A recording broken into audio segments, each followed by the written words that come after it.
Terima kasih untuk Anda yang masih bergabung bersama dengan kami, dan di segmen ini seperti biasa kita akan review bagaimana jalannya perdagangan di sepanjang hari ini. Dan kami ingatkan kembali Anda masih bisa berpartisipasi di WhatsApp interaktif kami di 0812 di 8788 di 3723 seperti yang tertera di layar televisi Anda. Anda bisa bertanya secara langsung terkait dengan portofolio Anda sampai sejauh ini, ataupun Anda ingin masuk pada saham-saham tertentu, level menarik berapa saja yang bisa diperhatikan baik untuk jangka pendek, jangka menengah, dan juga untuk jangka panjang. Dan saat ini kami sudah terhubung melalui Zoom bersama dengan Bapak Octavianus Audi yang merupakan pengamat pasar modal. Kita akan langsung sapa saja. Pak Audi, selamat sore. Apa kabar, Pak? Selamat sore, Pak David. Kabar baik, terima kasih. Terima kasih juga Pak Audi sudah meluangkan waktu di IDX Channel. Hari ini harga saham gabungan lebih cenderung bergerak di zona hijau, meskipun di menit-menit terakhir ini penguatan sudah mulai terbatas. Ada kekhawatiran nih Pak, indeks harga saham gabungan akan berbalik kembali ke zona merah. Pergerakan IHSG cukup anomali ketika dari bursa global lebih cenderung tertekan. Data negatif dari Amerika dan China tampaknya membebani di sepanjang perdagangan hari ini.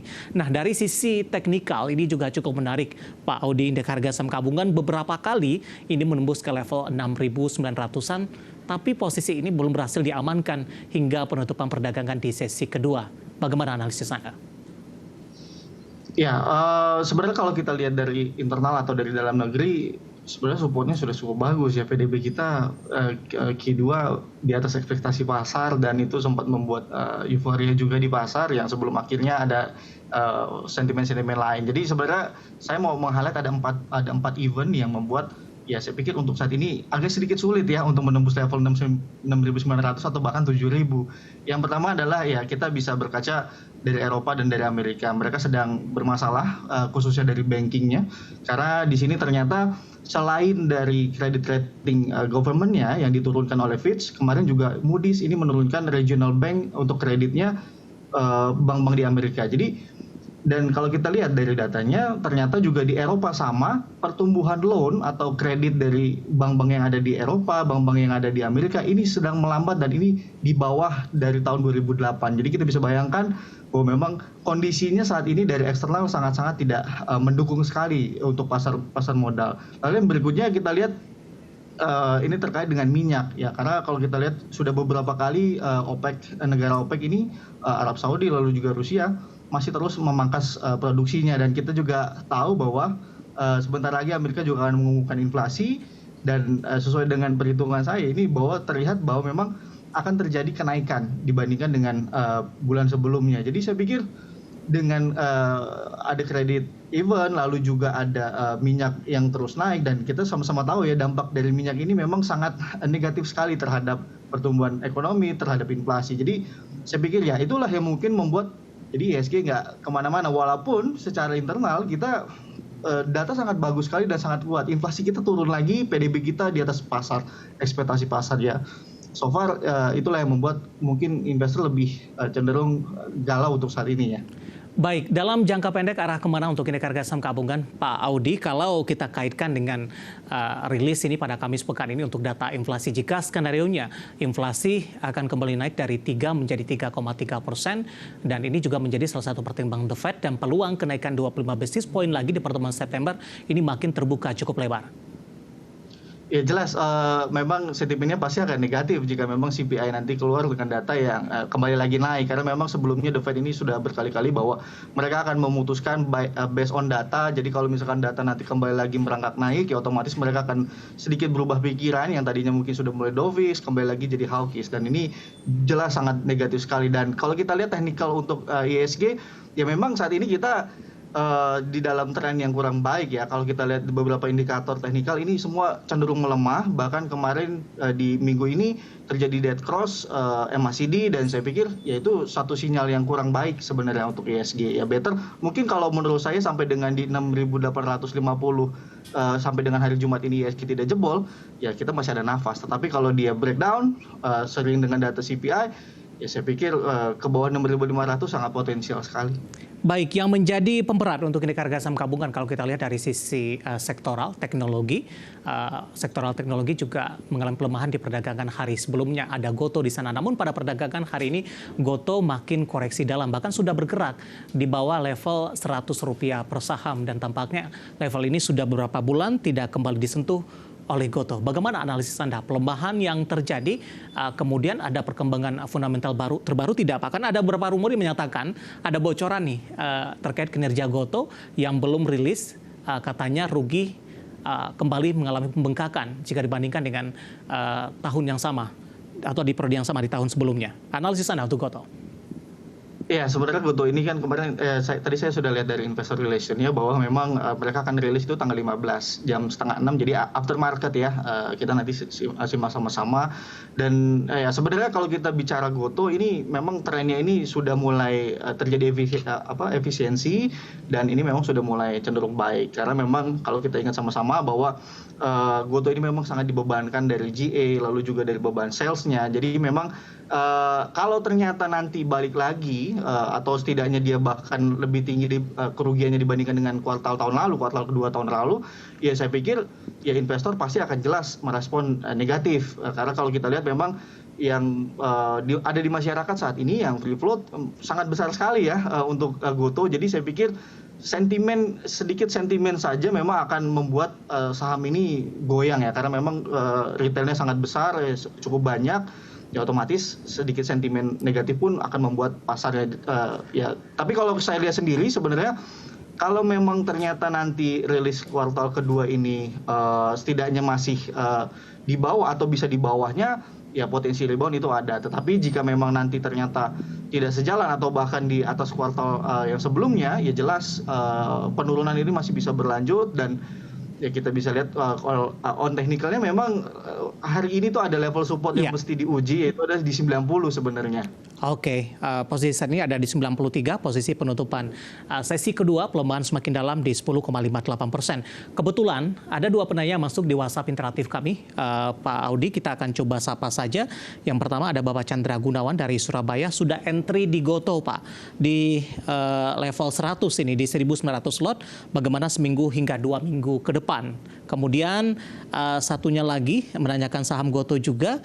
Saya akan coba cek ini, tampaknya tidak menyebutkan nama dan lokasi. Saya akan coba cek pertanyaan yang sudah masuk sebelumnya.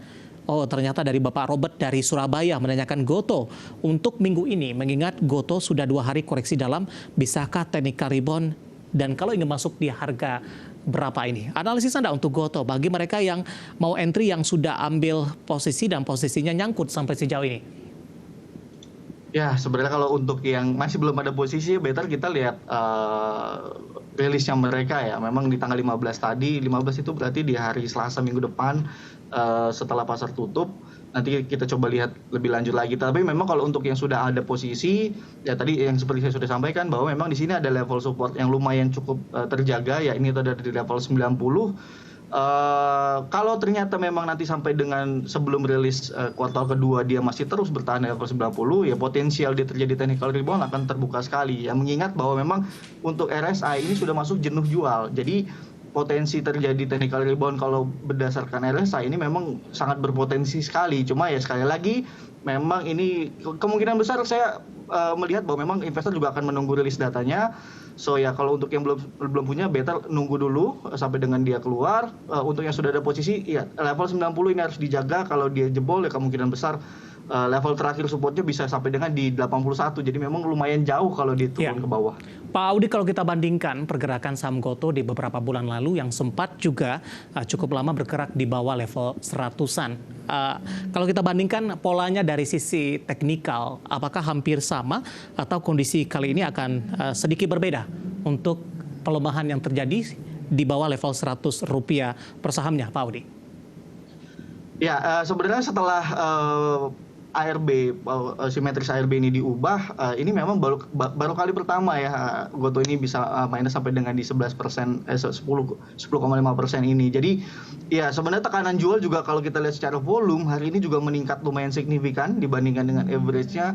Ya, jadi saya pikir mungkin ada sesuatu hal yang memang lebih, mungkin kalau saya lihat memang lebih ke antisipasi terkait dengan ternyata nanti rilis Q2-nya tidak sesuai dengan ekspektasinya mereka. Cuma sekali lagi ya kemungkinan besar jika memang nanti dia masih sesuai atau bahkan nanti ada perbaikan dibandingkan dengan kuartal sebelumnya, ya saya yakin technical rebound itu pasti ada. Karena memang baik lagi kata yang tadi ya, karena free float-nya dari Gotoh ini atau yang dipegang di bawah 5% di masyarakat ini cukup banyak sekali. Jadi memang sentimennya jika memang ada sedikit sentimen negatif, itu impact-nya akan besar sekali di pasar.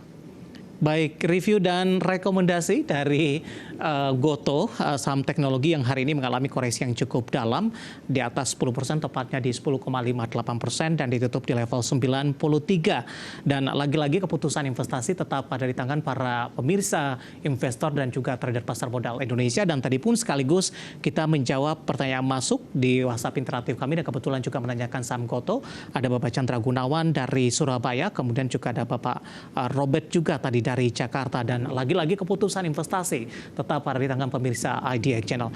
Pak Audi, kita hold terlebih dahulu. Saya akan coba sampaikan update penutupan indeks harga saham gabungan dan juga beberapa data perdagangan lainnya yang berhasil dihimpun oleh tim redaksi kami.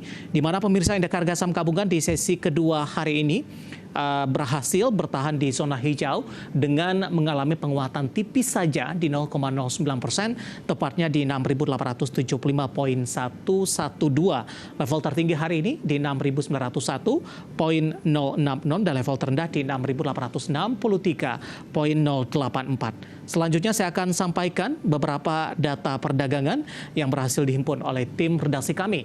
Langsung saja kita ke grafis yang pertama, pemirsa. Kita akan coba lihat update penutupan beberapa indeks lainnya seperti MNC 36 mengalami penguatan di 0,88%, kemudian juga Jakarta Islamic Index menguat di 0,33%, LQ45 menguat di 0,36% di 965,300. Kemudian rotasi pergerakan sektoral di penutupan sesi kedua hari ini, konsumsi non-primer memimpin penguatan di 0,58%, sementara infrastruktur juga menguat di 0,42%. Tampaknya infrastruktur telekomunikasi hari ini seperti Telkom, Isat, dan XL juga masih melanjutkan penguatan. Teknologi tertekan cukup dalam, tadi pun sudah kita ulas dari sisi Gotoh, melemah di atas 2% di 2,18%, transportasi dan logistik tertekan di 1,53%. Ke grafis selanjutnya, saham-saham yang mengalami penguatan signifikan dan mencoba menopang indeks harga saham gabungan tampaknya didominasi oleh saham-saham emiten pendatang baru dan baru saja tercatat di Bursa Efek Indonesia. FKTR menguat di 144, CYBR juga menguat di 182, LMAX juga menguat di 220 dan OASA juga menguat di level 196. Selanjutnya untuk saham-saham yang mengalami tekanan dan cukup dalam, pemirsa, dari teknologi ada Gotoh tertekan tadi di atas 10% di 93, dan selanjutnya juga saham-saham pendatang baru yang mengalami tekanan yang cukup dalam ada RAAM di 775, FOLK atau Volt di 83 dan CRSN di level 116. Dan semoga bisa menjadi referensi untuk Anda terutama dalam menghadapi perdagangan di keesokan harinya.